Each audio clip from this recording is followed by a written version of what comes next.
bless us, Lord. That's why we can give it back to you, Lord. So salamat, Lord, sa tanan.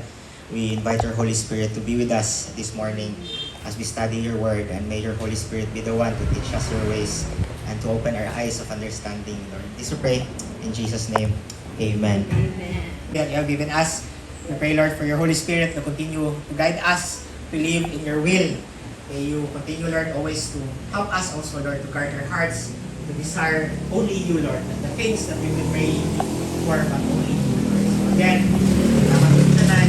Salamat, Lord, that you will continue, Lord, to protect us, preserve us, and be with us, Lord, throughout the week, Lord. And may the grace of our Lord Jesus Christ and the love of the Father and the fellowship of the Holy Spirit be with you now and forever. And all of people of God says, Amen. thank you, and have a blessed Sunday. So, mangling ka. Wari naman na siya.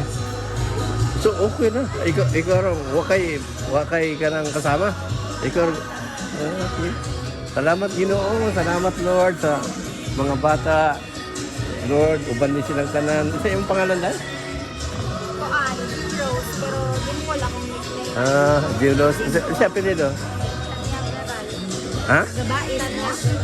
Tanya Baral. Viral, oh. Viral. Amen. Ang mga baby. Sunod-sunod na tapos ako. Laki. Oo, nakapaya. Eh, utangin din eh.